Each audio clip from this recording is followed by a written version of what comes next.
Friends, आइए देखते हैं, मजा आएगा। जातिवाद से पहले भी ले लेते हैं। अगर भगवान है जिसको हम सुप्रीम बीइंग मान रहे हैं, एक गोला इतना बड़ा ब्रह्मांड बना दिया, एक गोले में अलग अलग धर्मों के इंसान क्यों बना दिए? Good question. किसी मार्स पे भेज देता कुछ अलग धर्मों के लोगों को।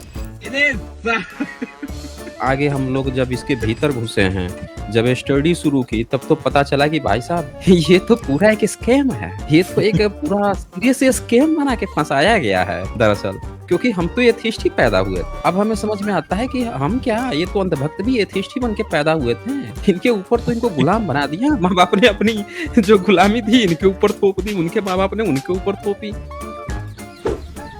मेरी माताजी जो है वो आज भी बहुत पक्की वाली भगत है ना। सुबह सुबह मुझे रोज आरती वारती फोटो वोटो भेजती हैं और उनको मैं कई बार समझा चुका हूँ कि मुझे ये मत भेजा करो, लेकिन माँ उनसे ज्यादा बहस कर भी नहीं पाता हूँ, है ना। ईश्वर में तो चलो कोई वो ना आस्था है, ना कोई भरोसा है और ना कोई सबूत है, ठीक है। लेकिन किसी ने अपनी लाइफ में कोई भूतिया घटना तो एक्सपीरियंस की होगी ना। भगवान नहीं है तो भूत तो है ना। तो फिर मैं जिस रास्ते से वो कहानी थी ना, वहां रास्ते पे मैं बैठा हूँ, बहुत ज्यादा टाइम बैठा हूँ। आज तक चुड़ैल ही नहीं मिली। अब चुड़ैल मिलती नहीं। अब ये भूत प्रेत वाली चीजें ना लोगों में घुस जा रही हैं। मुझे ना उतरवाना कोई भूत, और बाबा की माँ की। कोई मंत्र वंत्र पढ़ा था उन्होंने, हॉलीवुड की कोई फिल्म देख रखी थी, तिकोना वगैरह बना के, मोमबत्ती जला के, सिक्के उक्के कुछ रख के, और पूरा भूतिया माहौल बनाया गया बकायदे। और कहा गया कि किस पर भूत आएगा, तो वहाँ पे कोई तैयार नहीं हो रहा था किस पे भूत आएगा। तो भाई एसचे तैयार था, ला भैया हमारे ऊपर भूत ले आ। तो सभी के बचपन में एक व्यक्ति ऐसा होता है जो भूत से बात करना जानता है या फिर कर्मकांड जानता है। सबके बचपन में ऐसा कोई ना कोई एक व्यक्ति तो मिला होगा उनको।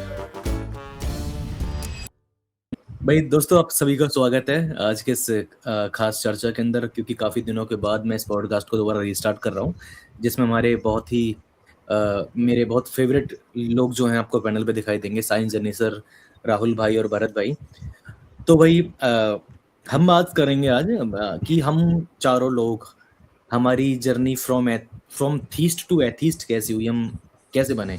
थोड़ा थोड़ा लाइफ का एक्सपीरियंस हम एक दूसरे के साथ शेयर करेंगे। उम्मीद है कि जो लोग एथीस्ट बनने की जर्नी पर हैं उनके लिए कन्वर्सेशन काफ़ी हेल्पफुल होगी। तो भाई मैं स्टार्ट करूंगा राहुल भाई से। लॉजिक एंड सोल, आपकी सोल को ऐसा क्या हुआ था वैसे राहुल भाई कि आपको सडनली आप एक एथीस्ट बन गए? ऐसा क्या था, मतलब बचपन से क्या सोचते थे आप चीजों को? बचपन से तो नहीं था। बचपन से मेरे पास अपनी सोच नहीं थी। शुरुआती दौर में यही था कि बचपन में ना जो मेरे माता पिता हैं उनको जो मिला था वही मुझे भी मिला, क्योंकि उनकी भी इतनी एजुकेशन नहीं थी कि वो इतना ज्यादा पढ़ पाए लिख पाए। तो आर्थिक स्थितियां भी बहुत सारी लेके और बाकी परिस्थितियों को देख के मैं भी एक आस्तिक ही था। लेकिन स्कूल में एक चीज अच्छी हुई कि साइंस की किताब थी, तो वहां पे सवाल तो उठा देती थी कि अगर हमारे पृथ्वी की जो शुरुआती वही है कि अगर पृथ्वी की एज ऐसे है, ब्रह्मांड की एज ऐसी है, ये हर साइंस की जो बेसिक सी बुक होगी उसमें मिल जाएगा पहले या दूसरे चैप्टर में। तो वहीं पे था। तो वहां से जैसे धीरे धीरे सोचना शुरू किया, by the end of college तब तक भी मैं ऐसा सोचता था मेरे कंसेप्ट ही क्लियर नहीं है, क्योंकि घर आके यही सुनने को मिलता था कि सतयुग त्रेता युग पहले तो बड़े बड़े महान पुरुष रह चुके हैं। फिर जब थोड़ा सा खोजबीन चालू की, इवोल्यूशन नहीं पढ़ा किसी ने और बाकी की चीजें, और उसके बाद कॉलेज खत्म हुआ। फिर उसके बाद थोड़े थोड़े बेसिक्स क्लियर हुए, और क्लियर करने के पीछे सबसे बड़ा हाथ जो रहा वो रहा है ओशो और विकास दिव्यकीर्ति सर का, क्योंकि मेरी यूपीएससी की जर्नी शुरू हो गई। तो विकास दिव्यकीर्ति सर जो थे उन्होंने एक तो पहली चीज ये कह दी कि ओशो को सुनना, और दूसरी चीज ये थी कि अगर आप यूपीएससी की प्रिपरेशन करने के बाद जॉब ही नहीं लग पा रहे हैं, लेकिन आप एक आदमी जरूर बन जाओगे। तो यही था। फिर उससे धीरे धीरे पढ़ना चालू किया, पढ़ने की एक हैबिट शुरू हुई।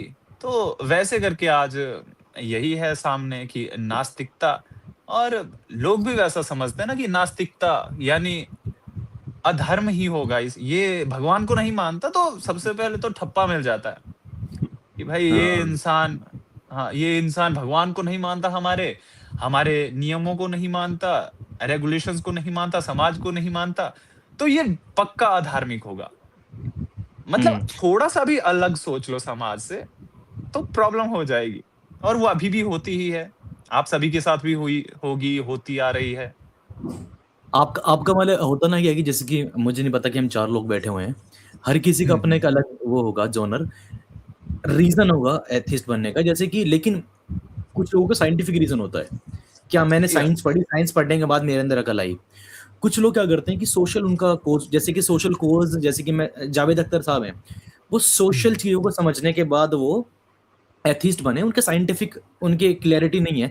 हमने कुछ डिबेट्स में भी देखा उनके साथ ऐसा ना। तो सोशल जी। कोर्स में मेजर आपको क्या चीज़ दिखाती है? जैसे कि हम आस-पास चीज़ों को देखते हैं वो सोशल था या साइंस पढ़ने के बाद क्या मतलब उन दोनों को अगर चूज़ करोगे तो उसमें क्या? मैं इसमें किसी एक चीज़ को वो नहीं दूँगा। देखिए जो सोसाइटी थी ना, उसको देख के मुझे एक चीज़ तो लगी पता कि लोग धार्मिक होने के बावजूद भी मानव नहीं बने हुए हैं। इतनी चीज़ों में बँटे हुए हैं। जातिवाद ले लो, सबसे पहले वही आ जाता है। अगर भगवान है, जातिवाद से पहले भी ले लेते हैं, अगर भगवान है जिसको हम सुप्रीम बीइंग मान रहे हैं, एक गोला इतना बड़ा ब्रह्मांड बना दिया, एक गोले में अलग-अलग धर्मों के इंसान क्यों बना दिए? किसी मार्स पे भेज देता कुछ अलग धर्मों के लोगों को, कुछ को चंदा मामा पे भेज देता, लेकिन नहीं, यहीं से ही लोग चंदा मामा के टुकड़े कर रहे हैं, यहीं से बैठ के सूरज को निगले जा रहे हैं। ये इस लोग मंगल ग्रह की चाल बदल रहे हैं। हाँ, ₹51 में तो वो कर देते हैं ऐसा भी। तो तो डेफिनिटली हाँ, दोनों में से एक फैक्टर जो ज़्यादा रहेगा उसको नहीं चूज़ करूँगा मैं। बहुत सारे फैक्टर्स हैं मेरी लाइफ में, जैसे साइंस में पढ़ा था, लेकिन उसका मेरा बेसिक फाउंडेशन इतना क्लियर नहीं था, जो मैं अभी भी किए जा रहा हूँ, दिन-प्रतिदिन। हुँ, और रही बात समाज की, तो समाज को देख के एक चीज़ लग गई पता कि ये भेड़-चाल में चल रहे हैं लोग। ये बस हुँ, माने जा रहे हैं, जानने में है ही नहीं उत्सुक ये। हुँ। तो दोनों का बराबर हाथ है। मैं दोबारा आता हूँ आपके पास। एजी सर आपसे मतलब आप एक बहुत बड़ी ऑडियंस को इन्फ्लुएंस करते हैं। मतलब मैं खुद उन लोगों में से हूँ जब शुरुआत में मैंने कंटेंट स्टार्ट किया था, तो आपकी वीडियोज़ देखी, आपसे इन्फ्लुएंस हुए, आपकी चीज़ों को देखने के बाद मैं समझा कि हाँ भाई क्यों अ एक रैशनल जर्नी होना बहुत ज़रूरी है। लेकिन आप क्या सोचते थे? आप आपकी मतलब ऐसा कुछ एक पॉइंट होता है ना कि हाँ भाई यार ये तो बकचोदी चल रही है ये क्या हो रहा है? ऐसा पॉइंट आपकी लाइफ में था या क्या था? एग्ज़ैक्टली आपके साथ क्या हुआ? जी, बहुत शुक्रिया आपका दीपक जी और तमाम जो देख रहे हैं दर्शक आप सभी लोगों का। देखिए बेसिकली जहाँ तक मुझे याद है अपने बचपन को याद करता हूँ, तो मैं हमेशा ही पाता हूँ कि मेरी बचपन से ही जो क्लासमेट्स थे, वो मुझे हमेशा ये कह के चिढ़ाते थे कि देखो ये भगवान को ही नहीं मानता। मतलब जब से मैं अपनी मेमोरी याद करता हूँ तब से मेरे साथ ऐसा है।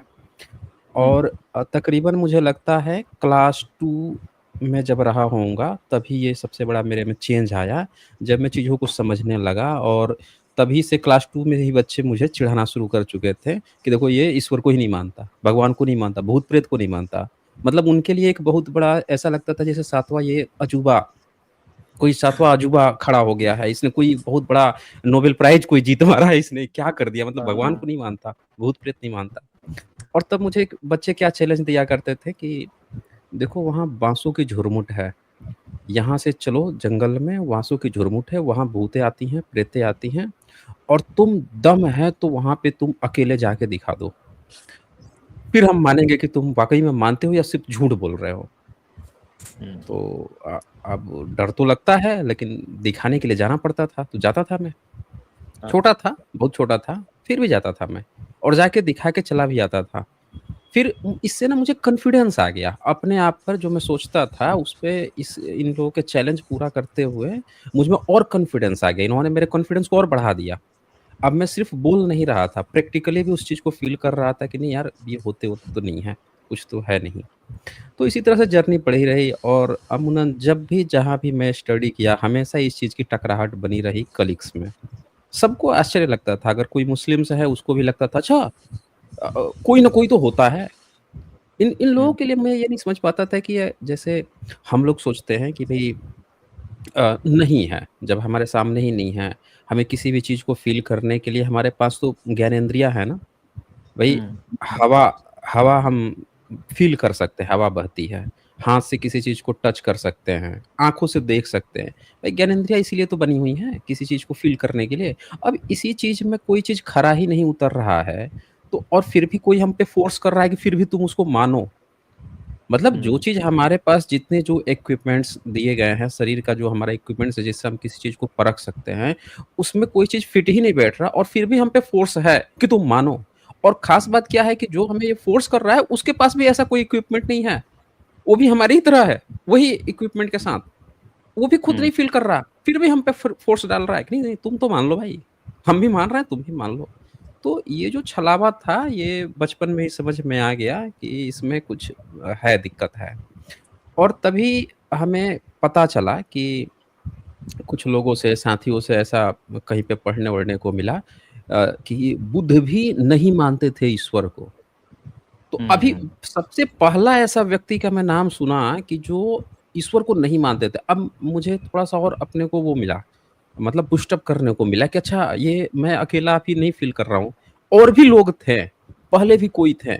लेकिन जिज्ञासा बढ़ी, लेकिन किताबें नहीं मिलती थी, पढ़ा ही नहीं। और एजुकेशन में ना बुद्ध को पढ़ाया जाता है, ना उनकी फ़िलॉसफ़ी पढ़ाई जाती है, ना किसी तरह के हम लोग को दर्शन दिए जाते हैं। हाँ, हिंदी-उंदी में पढ़ा रहे हैं, राम को पढ़ा दिए, कृष्ण की कहानियाँ पढ़ा दिए हैं, कुछ और भी कहानियाँ जोड़-तोड़ के विष्णु, ब्रह्मा, नारद सब चल रहे हैं। कहीं जो जो आपको नास्तिकता रैशनैलिटी की तरफ ले जाती है, वो कोई दर्शन ही आपको नहीं पढ़ाया जा रहा है। हम्म, अब मार्क्स को भी इवन एक जगह पे आपको कहीं न कहीं मार्क्स भी मिल जाएँगे कि उन्होंने, लेकिन उनका क्या मिलेगा भई पूँजीवाद। वो बराबरी चाहते थे। रैशनैलिटी की जो थिंकिंग है, जो आप में थॉट प्रोसेस आनी चाहिए, वो पढ़ाया नहीं जाता भारतीय सिलेबसों में। और यही कारण है कि जो बच्चे रैशनल बन के निकलते हैं, उनको स्कूल में ही साथ में पढ़ रहे, कॉलेज में साथ में पढ़ रहे बच्चों से काफ़ी स्ट्रगल करना पड़ता है। मतलब बातें बन नहीं पाती हैं। क्योंकि हमारा एजुकेशन सिस्टम वो थॉट प्रोसेस जनरेट ही नहीं कर पाता बच्चों में। तो ये दौर बना रहा और अब तो आगे हम लोग जब इसके भीतर घुसे हैं, जब स्टडी शुरू की तब तो पता चला कि भाई साहब ये तो पूरा एक स्कैम है। ये तो एक पूरा सीरियस स्कैम बना के फँसाया गया है दरअसल। क्योंकि हम तो एथिस्ट ही पैदा हुए थे। अब हमें समझ में आता है कि हम क्या, ये तो अंधभक्त भी एथिस्ट ही बन के पैदा हुए थे। इनके ऊपर तो इनको गुलाम बना दिया, माँ-बाप ने अपनी जो गुलामी थी इनके ऊपर थोप दी, उनके माँ-बाप ने उनके ऊपर थोपी और सब एक-दूसरे पर थोप रहे हैं और ये भेड़-चाल बन के शुरू कर रहे हैं। ख़ास बात क्या है कि मैं एक प्रैक्टिकल एग्ज़ाम्पल देता हूँ, एक लड़का ईश्वर नहीं मानता था, हम्म, उसके माँ-बाप बड़े पुजारी। अब उन्होंने हम्म, क्या किया कि अपने उस बच्चे को कहा कि तू पूजा नहीं कर रहा है? वो बोला कि मैं नहीं करूँगा। 2-4 थप्पड़ लगाए, उसको कूट दिए पकड़ के। अब अगली बार से देख रहा है कि पिताजी घंटा बजा रहे हैं, वो भी जाके घंटा बजा रहा है वो। वो भी घंटा बजा रहा है। ख़ास बात क्या हुई कि वो बड़ा हो गया, अब घंटा ही बजा रहा है वो।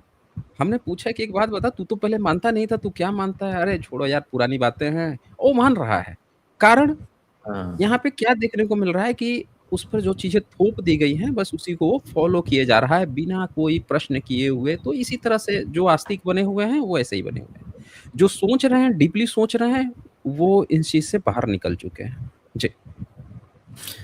तो नेक्स्ट हमारे भरत भाई कि भाई ये तो मैं बता ही सकता हूँ शायद as a being a ex Jat, है ना? ये तो अरे यार, रियलिटी सोसाइटी की है ना।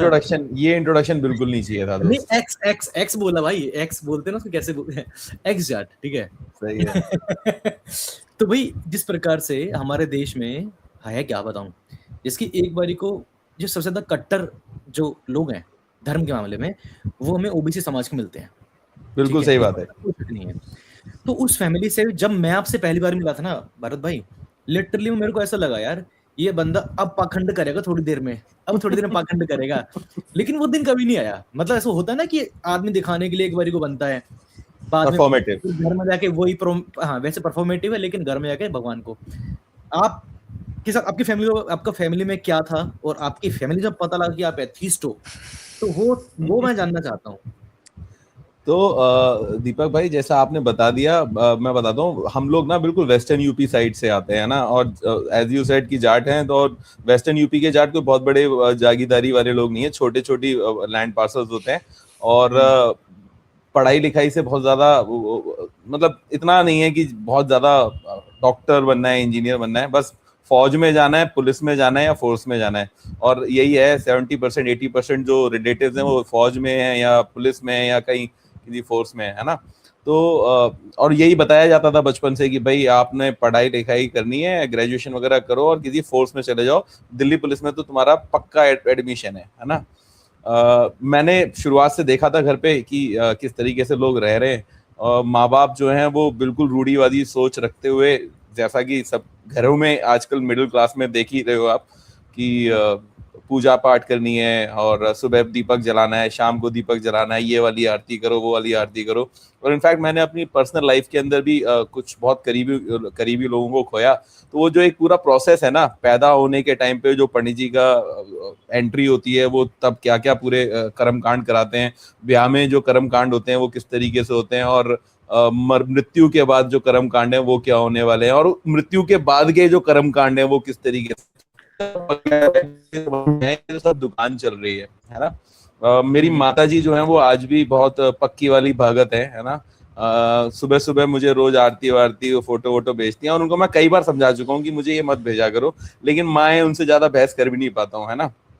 प्रैक्टिस करते वक्त जितनी भी इनके जो इन्होंने पूरे वो बना रखे हैं ना फॉर्मूले, कभी काल सर्प दोष की पूजा करनी है, कभी ग्रह शांति की पूजा करनी है, कभी नवग्रह की शांति की पूजा करनी है, कभी वो दिवाली वाली पूजा करनी है, वो सब कर रखा है ना।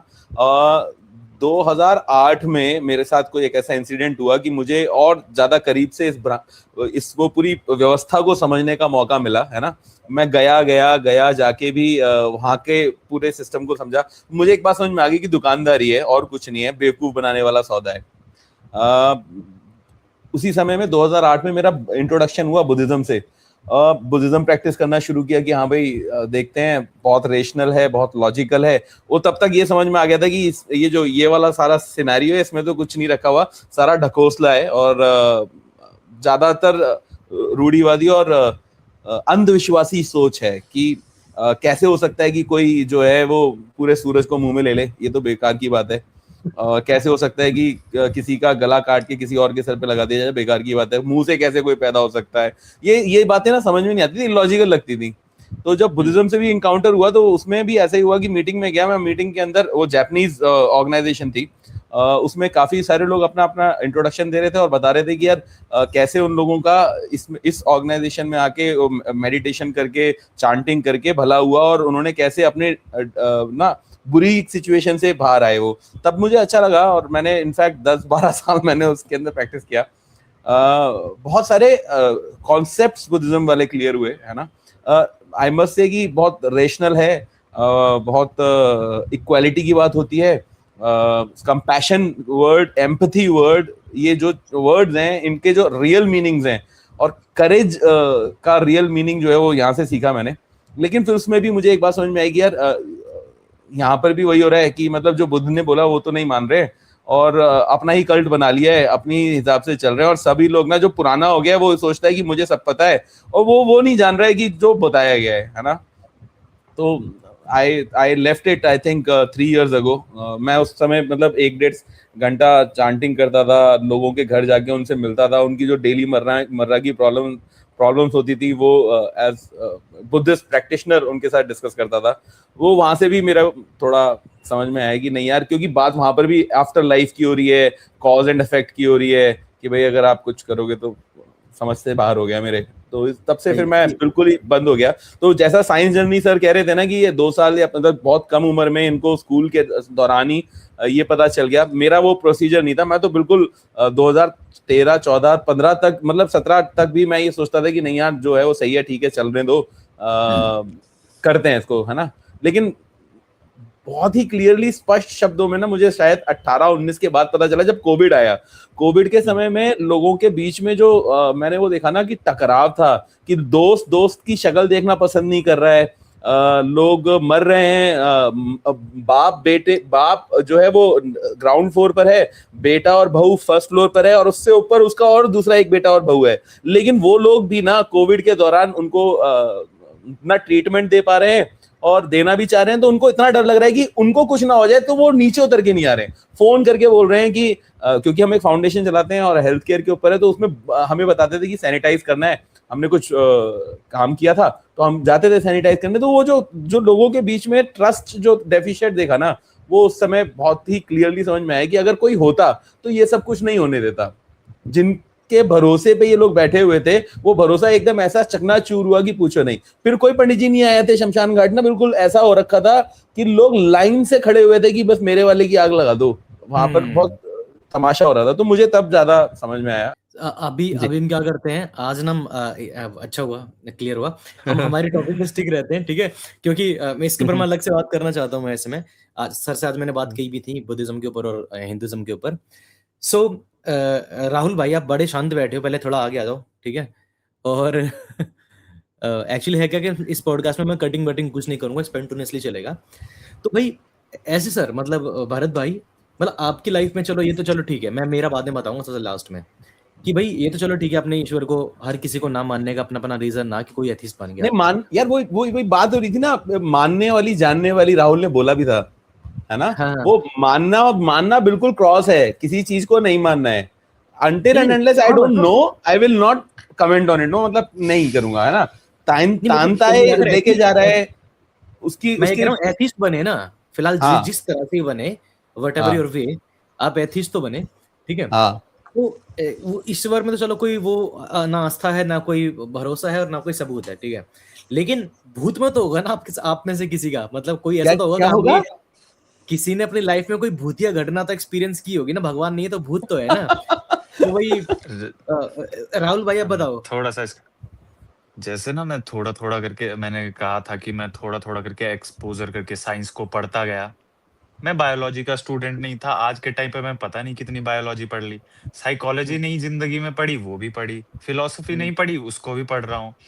तो उससे ना एक्सपोजर मिलता है, इसीलिए कहते हैं कि एजुकेशन बहुत जरूरी होती है। मानने वाला जो रास्ता हो जाता है ना, वो बहुत आसान रास्ता है, बहुत ही आसान। बिल्कुल कि हाँ, क्या इशू है, किसी ने कह दिया, मैंने कह दिया भाई कि हाँ, उड़ता था हमारे जमाने में, पुराने वाले जमाने में एक बंदर उड़ता था, चला गया था सूरज खाने। अब ये इट्स भी लाइक ना कि कितना आसान है, बोल दिया किसी ने कहानी से उठा के, कहानी को इतिहास बना दे, आगे को वो रिजेक्ट। फिर भैया ने जैसे बताया कि वो एक चाइनीज जो विस्पर गेम है, सेम एज लाइक कि हाँ, आगे आगे करके वो उसका बात का बतंगड़ बना दिया। अब रही भूत की बात, सेम चीज। आज से मेरे दादाजी की डेथ हुई होगी लगभग 30 या 40 साल पहले। मान्यता थी, रियल इंसिडेंट बताता हूं मैं आपको। ये मेरे घर वालों ने बताया, रियलिटी। पूरा गांव मानता है कि मेरे दादा को चुड़ैल ने भगाया इस जगह से इस घर तक, और वो अपनी पैंट उतार के भागे थे घर तक। उनकी मान्यता। अब ठीक है, मतलब 30-40 साल में इतना क्या चेंज हो गया। अब पहले तो मैं डरता था, फिर जैसे पढ़ना शुरू किया तो फिर एक डर भी खत्म हो गया। तो फिर मैं जिस रास्ते से वो कहानी थी ना, वहां रास्ते पे मैं बैठा हूं, बहुत ज्यादा टाइम बैठा हूं, आज तक चुड़ैल ही नहीं मिली। अब चुड़ैल मिलती नहीं, अब ये भूत प्रेत वाली चीजें ना लोगों में घुस जा रही हैं। अलग सिस्टम हो गया अब इनका, मिल नहीं रहे हैं। जैसे जैसे साइंस बढ़ती जा रही है ना, वैसे वैसे जो मान्यताएं हैं, उनके लिए जगह कम होती जा रही है। तो भूत वाली ये ऐसे सर आपको ऐसा लगता था, मतलब पता क्या, मैंने आपको एक वीडियो देखा था, आप थे ह्यूमन विद सेंसर के साथ लाइव स्ट्रीम पे थे उस टाइम में, मेरे को याद है 2022 की बात है, शायद ये 22 या 23 की बात है, 22 की बात है लगभग। हाँ, तो आप बातचीत कर रहे थे, तो एक बात चल रही थी, उसमें ह्यूमन विद सेंसर बता रहे थे कि किस प्रकार से उन्होंने अपने बचपन में वो मतलब थोड़ा, हर कोई बच्चा डरता है कि हाँ भूत के नाम से, ऐसे नाम से। तो एक कह रहे, मेरे को जब पता लगा कि हाँ मैं थोड़ा सा रैशनल हो गया, तो उसके बाद भूत की फिल्में देखने में भी डर नहीं लगता। मतलब अच्छी मन करता कि भूत की फिल्म देखूं, लेकिन मन नहीं करता यार, क्यों देखूं, पता है कि होता ही नहीं है, मतलब इतना स्पॉइलर हो गया, लाइफ का स्पॉइलर हो गया। आपकी लाइफ में ऐसा कोई स्पॉइलर हुआ, मतलब एक इंटरेस्ट सा लूज हो गया सर, आपको ऐसा लगा कभी? एक एंथुसियाज्म सा, एक एंटरटेनमेंट खत्म हो गया लाइफ का? नहीं देखिए, भूत तो एक ऐसा चीज़ है जो आप जहाँ भी रहते हैं, जिस जगह पे रहते हैं, आपके अगल-बगल हमेशा ज़्यादातर ऐसे लोग टकराएँगे जो किसी न किसी भूत से कभी न कभी कुछ हानि करवा चुके होंगे। भले कुछ हानि हुआ होगा नहीं, लेकिन उनको कहीं न कहीं कोई भूत दिख गया होगा, कहीं कोई कहानी सुनाने वाले ढेर सारे लोग मिल ही जाएँगे। हुँ। तो एक प्रसंग मुझे याद है कि एक बार मेरे जो दोस्त थे, साथ वाले थे, तो हॉस्टल में वो सब वो कर रहे थे, अंधेरा करके और कोई मंत्र-वंत्र पढ़ा था उन्होंने, हॉलीवुड की कोई फ़िल्म देख रखी थी, तिकोना वगैरह बना के, मोमबत्ती जला के, सिक्के-उक्के कुछ रख के और पूरा भूतिया माहौल बनाया गया बाकायदे और कहा गया कि किस पर भूत आएगा। तो वहाँ पे कोई तैयार नहीं हो रहा था, किस पे भूत आएगा। तो भाई एसजे तैयार था, "ला भैया हमारे ऊपर भूत ले आ।" तो मैं बैठ लिया, "ला तू ले आ।" अब वो हो रही है, कई देर हो रहा है, एक तो उसी में बेहोश हो जा रहा है। भाई हमको ऐसे छटपटा रहा है कि हम पे भूत आ गया। हम कहा बे तेरे पे कैसे आएगा? आएगा मेरे पे ना। मैं लेके बैठा हुआ हूँ ना कैंडल। तो इन्होंने ऐसे किया, बहुत देर तक किया, फिर बहुत सारे बच्चे हंगामा कर रहे हैं कि अरे देखो ये सब भूत बुला रहे हैं, पता नहीं क्या कर रहे हैं। तुम लोग शांत रहो बे, आज इन लोग को बुला लेने दो। मेरे ही ऊपर आएगा ना, मैं देखूँगा मैं। तो वो करते रहे, हुआ कुछ नहीं। इन लोगों ने बाद में कहानियाँ बनाई कि अरे एक बार तो भूत आया था, उसने ना इसके शरीर पे नहीं आया, वो बगल वाले पे आ गया था। कहानियाँ देखी इनके। तो मैंने कहा कि अच्छा। अगली बार तो ये एक्चुअल में मुझे ये चीज़ समझ में नहीं आई है कि वही पढ़ाई मैं भी पढ़ता हूँ, वही पढ़ाई सब पढ़ते हैं, लेकिन फिर भी लोगों में ये रैशनैलिटी क्यों नहीं डेवलप हो पाती है? तो कहीं न कहीं मुझे लगता है कि पैरेंटल बैकग्राउंड जो है और आपका जो थॉट प्रोसेस है, वो बहुत ज़रूरी है। आप क्या सोचते हो, किस तरह से सोचते हो वो बहुत ज़रूरी है। भई बहुत सारे ऐसे लड़के हैं जिनके माँ-बाप तो बहुत कट्टर धार्मिक हैं, फिर भी ब बच्चे तो रेशनल बने हुए हैं ना। हुँ, लेकिन फिर हुँ। भी बच्चे नहीं बन पा रहे हैं, तो इसका मतलब कि कहीं न कहीं थॉट प्रोसेस में गड़बड़ी है। जी, तो इसके पता है अलावा सर, तो और कोई हुआ नहीं भूत का। हमारे संग बचपन में क्या हुआ था, जितना मैं जैसे कि हमारे बचपन रहा है, तो सभी के बचपन में एक व्यक्ति ऐसा होता है जो भूत से बात करना जानता है या फिर कर्मकांड जानता है। सबके बचपन में ऐसा कोई ना कोई एक व्यक्ति तो मिला होगा उनको। तो मैं वैसे मेरा जो बर्थ प्लेस हरियाणा का है, हरियाणा का। तो वहाँ पर जहाँ पर हम हमारे पापा जॉब करते थे, तो वहाँ पर हम 5-6 लड़के थे बस टोटली, ठीक है? तो उसमें से एक लड़का था जो कि हनुमान का तगड़ा वाला भक्त था, ठीक है? वो राजस्थान से था और उसको कभी-कभार सिर्फ़ गर्मियों में 2 महीने की छुट्टी के लिए हमारे फैक्ट्री में आया करता था। तो हनुमान का भक्त था। उसको देख ही देखा, एक तो मैंने हनुमान के व्रत भी रखे थे मैंने, ठीक है? मैं हनुमान चालीसा पढ़ता था, जय हनुमान ज्ञान गुण सागर, जय कपीस तिलौ उजागर, बढ़िया करके। अंदर से निकलता था मेरे, वो भक्ति निकलती थी। छोटा था उस टाइम, शायद 9-10 साल का रहूँगा मैं भी, ठीक है? और रात को 12 बज गए, कब 12 बज के 5 मिनट होंगे तुरंत खाना खाऊँगा क्योंकि भूखा नहीं रहा, ज़रा व्रत तो रख लिया। तो जो वो लड़का था हमारे ग्रुप का वो कि जिसको कर्मकांड और भूत करने आते हैं। तू अपने घर से सिंदूर लिया, तू अपने घर से नमक लिया, तू लाल मिर्च लिया, ऐसे करके हम जाके पीछे एक एक फैक्ट्री के पीछे एक खाली जगह थी। वहाँ जाकर हम उसको उस पे साथिया-वाथिया माँड कर फालतू में ही और बेफिज़ूल में लिटरली हम अंदर से ही जानबूझ कर डरते थे। मतलब तूने देखा वो पैर, उसके पैरों की आवाज़ आई तेरे को? पैरों की आवाज़ किसी की नहीं आ रही हमको, ठीक है? हम मतलब अंदर से ही अपने आप को ताकि मैं जो भूत फ़ील कर रहा हूँ, वो आप भी करो, जानबूझकर बचपन में हम डरा करते थे।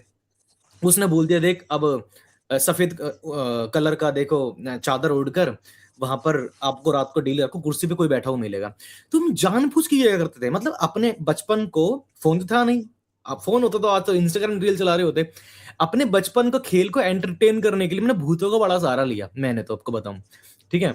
लेकिन वो बहुत मतलब बहुत लंबे टाइम तक नहीं चला। मैंने जब तक थोड़ा-सा मैच्योर हुए हम, 13-14 साल की उम्र आई, तो उम्र आते-आते मेरे साथ क्या सीन बना कि भई हमारे जब मैं रहता था पहले हरियाणा में, हमारे में टीवी के अंदर एक चैनल चलता था, बस डीडी वन था और कोई चैनल नहीं था, है ना?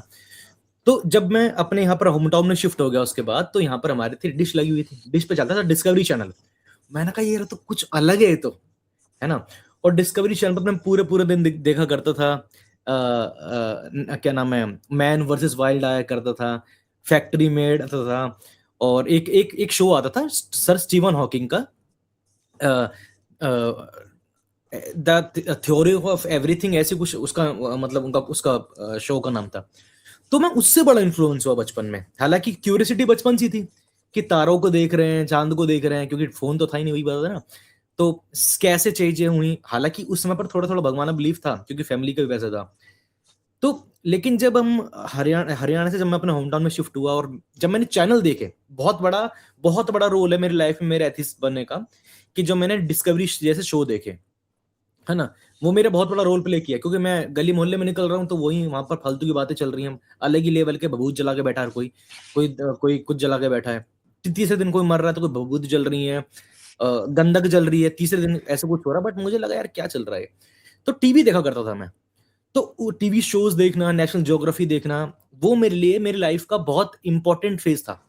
लेकिन जो बोलते हैं ना कि प्रॉपर जब मैं एथिस्ट बना, प्रॉपर एथिस्ट बनने का मेरे पीछे के रीजन 2 चैनल थे, एक था साइंस जर्नी और एक था ह्यूमन विद साइंस चैनल।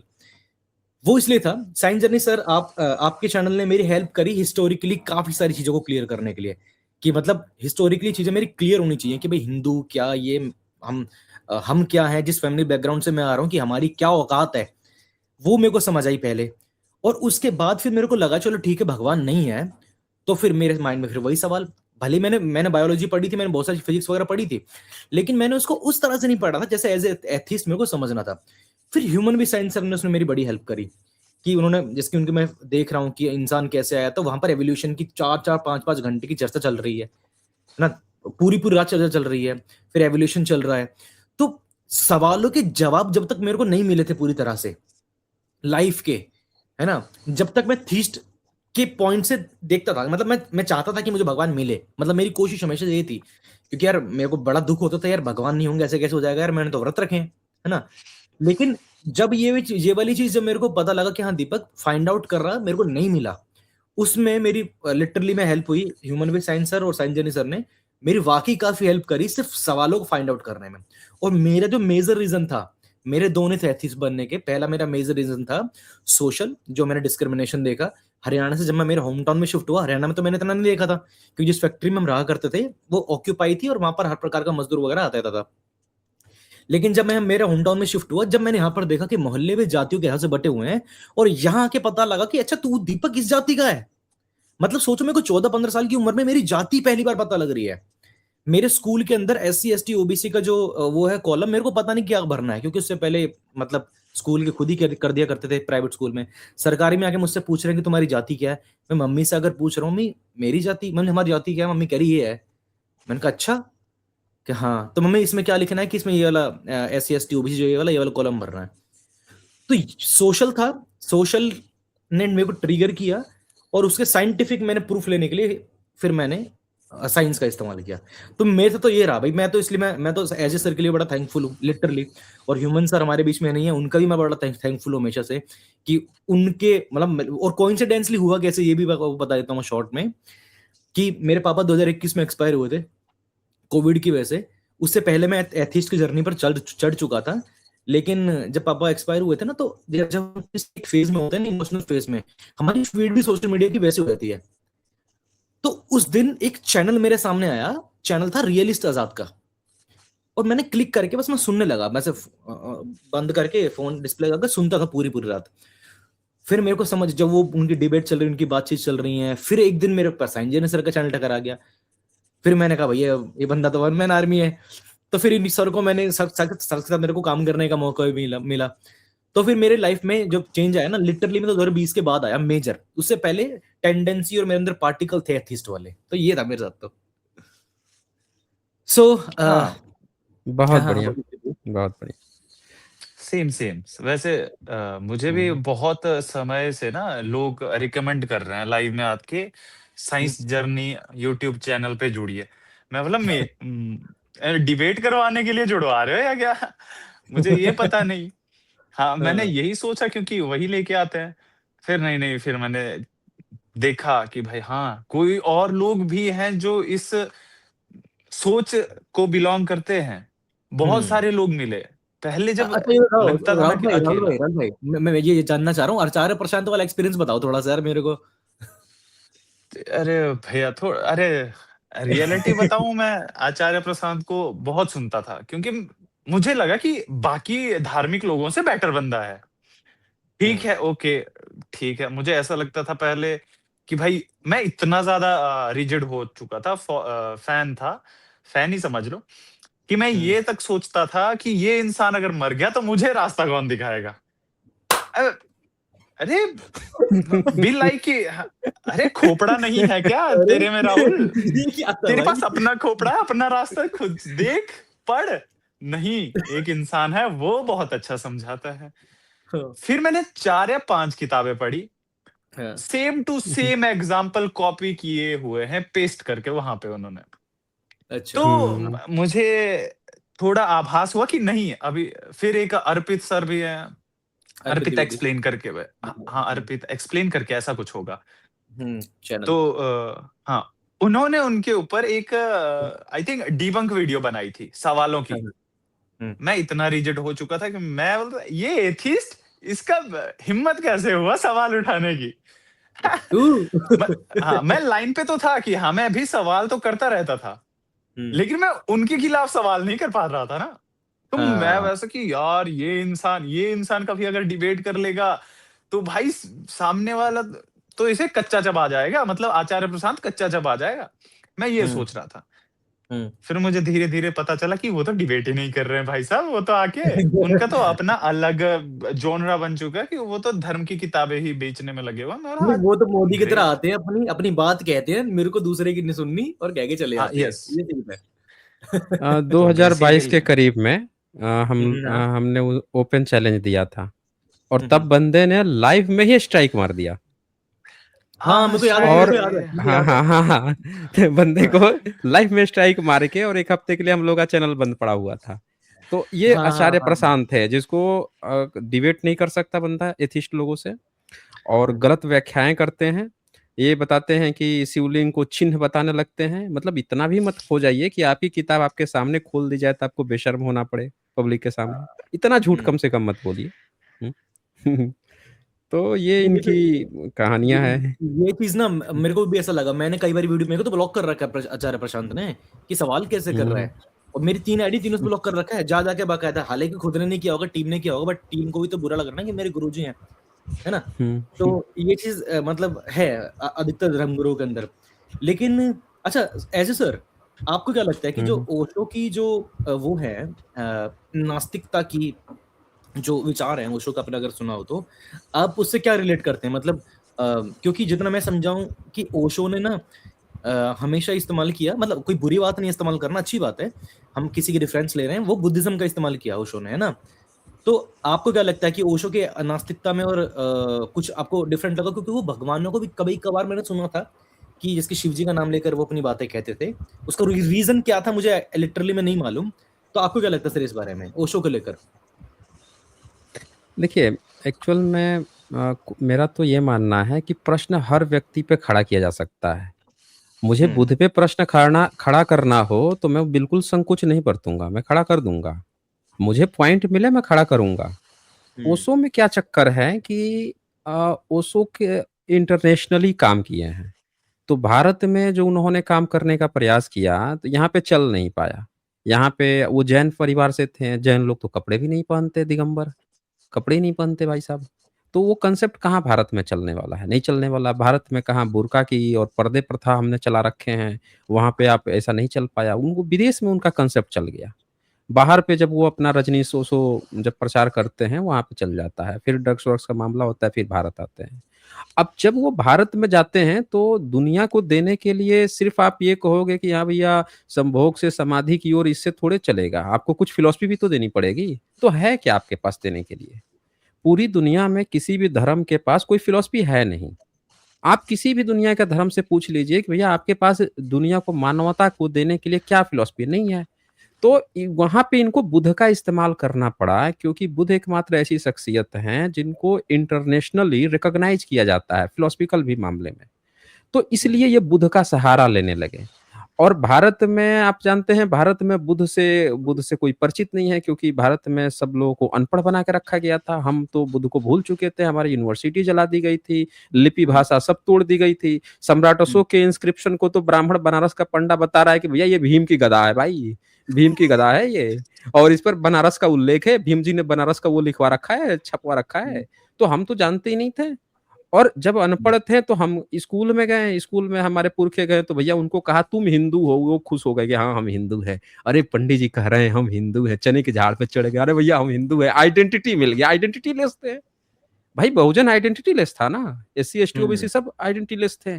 तो जैसे पंडित जी मास्टर हैं, उन्होंने हिंदू कहा है, अब चने की झाड़ पे चढ़ रहे हैं, और गलती से कह दिया भाई तुम तो कृष्ण के वंशज हो, तुम राम के वंशज हो, तुम सीता के वंशज हो, भाई साहब अब तो आसमान में चढ़ गए कूद के। ला भैया आज के बाद से हमारी आइडेंटिटी हम हैं हिंदू, कट्टर हिंदू बन गए हम।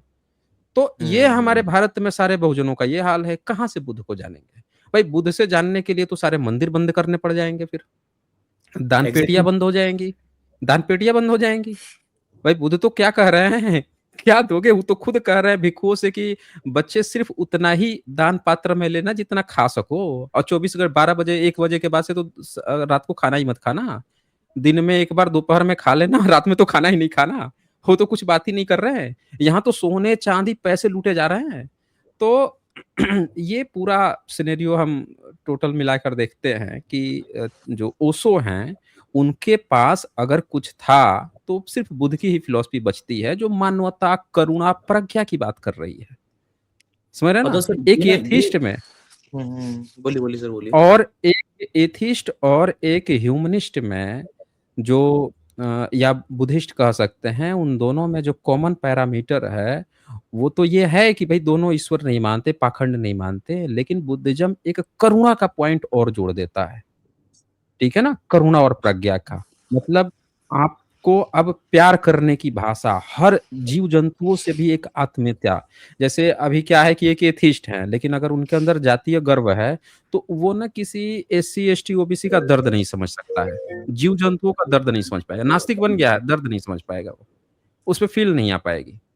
लेकिन वो बुद्धिज्म बुद्ध को मानता है तो आ सकता है वो फील। जी सर, करुणा भाव होना जरूरी है ना उसके लिए। करुणा हाँ, करुणा मतलब वो पहचानना कि उनके अंदर जो करुणा भाव है उसका भी इस्तेमाल किया जा सकता है, वो बहुत जरूरी है ना। पता ये ना बड़ी चीज, ये बहुत बड़ी बात है वैसे, अगर इसको अगर सही तरीके से सोचा जाए कि भाई आज से लगभग 3-3.5 साल पहले, लगभग 5,000 साल पहले, सॉरी, मतलब जो जब हमारे पास साइंस नहीं है, हमारे पास कुछ नहीं है, कोई बंदा नास्तिक है और उसने इतने 1000 साल पहले ये वाली बात बोल दी कि भाई दुख है, दुख का कारण है, उसका निवारण है, सब कुछ साइंस है, विज्ञान। मतलब ये बड़ी बात है, मतलब लिटरली बड़ी बात है। आज हम साला नदियों के अंदर भभूत फेंक रहे हैं गधों की तरह, मूर्खों की तरह। उस बंदे ने वो बात उस उतने समय पहले कही, तो ये तो मतलब ये वाकई गूस बम्स करने वाली बात है। तो भाई इस बात के लिए बेसिकली ना इस पे ये मुझे मेरा ये इसमें भी टेक है। लगता है ना, पहले मुझे ऐसा लगता है ना, मुझे ऐसा लगता है कि पहले ना इतना रिजिड था भी नहीं जितना आज हमें दिख रहा है। हाँ, इतना रिजिड था भी नहीं ये सिस्टम, इतना नहीं था। मैं ये नहीं कह रहा हूं कि नहीं था, लेकिन इतना नहीं था जितना आज हो चुका है। अब आज हम देखो पटना में हमारे महामानव का वो हो चुका मंदिर बना है। हाँ, मंदिर हो चुका। अब इससे ज्यादा क्या उम्मीद करें हम? अब तो भाई वो अब तो उनकी वो भी आ गई है, चालीसा भी आई है, आ गई है अवतार हो गए कल कॉन्स्टिट्यूशन क्लब ऑफ इंडिया में नहीं, प्रेस क्लब ऑफ इंडिया में नन बायोलॉजिकल भी थे, नन बायोलॉजिकल भी थे। तो मेरा एक सवाल था कि अगर मतलब अगर हम देखें ओवरऑल रिलीजन्स के अंदर, सारे रिलीजन्स को उठा के देखें, तो इसके अंदर जो प्रोटैगनिस्ट है, जो गॉड है, वो मेल है ज्यादातर, है ना। सभी जगहों पर देखा जाए तो या तो वो अपर क्लास है बंदा, है ना। कोई से भी रिलीजन को उठा के देख लेंगे तो अपर क्लास बंदा जाएगा। वो this guy Mohammad, right, came from upper class, right. Ram Krishna upper class, Buddha he was also king, right. All जब इनका मन किया तो इनको लगा कि हाँ चलो यार चलते हैं, and then you know people around them made them god, और उस गॉड के चक्कर में आज तक भजिया तो रखी है यार। लोग देखो तो किस तरीके की बातें करते हैं, बिल्कुल वाहियात। आप चांद के 2 टुकड़े कर दोगे क्या, वो भी तलवार से? ये सर ने कुछ शेयर किया सर, आपने, आप बताइए सर इस बारे में। हाँ, ये तथागत के अष्टांगिक मार्ग हैं। यानी कि आपको किसी भी तथ्य को जो आपको कहना है, बोलना है, सुनना है, देखना है, वो इन चीज़ों पे ना आपको खरा एक बार चेक कर लेना है कि क्या ये चीज़ें फॉलो आप कर रहे हैं, और उसके बाद से आपका जो डिसीजन होगा ना वो सही ही निकलेगा। जैसे सम्यक दृष्टि, आपको देखने की, उस चीज़ को, तथ्य को देखने की क्षमता। जैसे हम त्रिपिटकों का, बुद्ध के जो वचन हैं त्रिपिटक हैं, उसमें हम क्या देखते हैं कि 550 के करीब में जातकें हैं, और उसमें बोधिसत्व जो हैं वो शूद्र भी हैं, बंजारा भी हैं, पेड़ भी हैं, वो जीव जंतु भी हैं, मृग हैं, हर तरह के कछुए हैं, बतख हैं, हर तरह के जीव जंतुओं में वो बुद्ध के बोधिसत्व को दिखा रहे हैं। यानी कि Bodhisattva not limited to for a king only या फिर एक प्रीस्ट ओनली। वो क्या दिखा रहे हैं कि हर वर्ग के, हर व्यक्ति के अंदर बुद्ध हो सकते हैं, और वो चीज़ दिखाई जा रही है।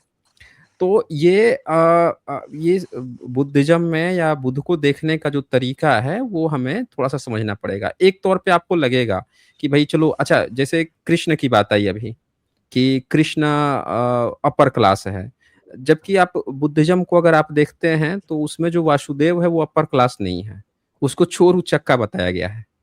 अगर आप देखते हैं त्रिपिटका अगर पढ़ते हैं घत जातक में, तो वो चोर उचक्का है। यही कारण है कि अलबरूनी लिखता है कि 11वीं सदी में तो वासुदेव को शूद्र समझते थे सब भारत में। उसको शूद्र समझते थे। हाँ, हाँ, हाँ, हाँ। इसीलिए वो शूद्रों के देवता बना दिया उसको, कृष्ण नामकरण करके। आप देखेंगे यादव वर्ग ज्यादा पूछता है। और हाँ, तो ये बहुत सारी चीजें हैं जो हमें एक दृष्टि से नहीं देखनी चाहिए, हमें थोड़ा डिफरेंट। हालांकि वो काल्पनिक है, जातकों से उठाया गया है, पर वो काल्पनिक है। राम काल्पनिक है, जातकों से उठाया गया है, वो अलग मैटर है। तो हमें सारी चीजों को देखना पड़ेगा, इस तरह से देखना पड़ेगा जी। अभी जैसे सर ये जिसको अगर हम ये कह रहे हैं ना कि कल्पना है, इसको तो बहुत इजी हो चुका है अब। जैसे इसको ना डिबंक करना, जैसे कि रामायण सच्ची थी या नहीं थी। अब उसके अंदर ये ऐसा लिखा है कि जो राजा दशरथ थे उनकी आयु है 60,000 साल। एक क्रिएचर दिखा दो 60,000 साल जीने वाला, एक भी क्रिएचर। हाँ, एलियन, हाँ वही एलियन के। फिर दूसरा आ जाता है, दूसरे उनके पुत्र हैं श्री राम। अब उनकी बताई गई है 11,000 आयु, 11,000 साल। 11,000 शासन करते हैं वो, 11,000 शासन करते हैं। आगे वाला तो है ही, उतना तो सिर्फ शासन करते हैं। शासन, सॉरी, हाँ, शासन करने वाले पे। अब जितने भी हमें 3 लाख साल तक के अभी फॉलिकल में वो फॉसिल मिले हमारे, जो भी थे हमारे आदि मानव पूर्वज जो थे, तो उनकी अगर बोन डेंसिटी भी चेक करो ना, तो हाईएस्ट जो एज मिल रही है वो 100 से 125 साल तक जीवित हो सकता है आदमी, उस बेसिस पे साइंस इसको प्रूव कर रही है। वही 11,000 साल पहले हिमयुग, आइस एज, बताइए। आग का आविष्कार, अभी रामायण को बताते हैं कुछ भी 10 लाख साल। वही 10 लाख साल पहले ये कह रहे हैं लोग कि 8 से 10 लाख साल पहले का रामायण का काल है। 4 लाख साल पहले तो आग का आविष्कार हुआ।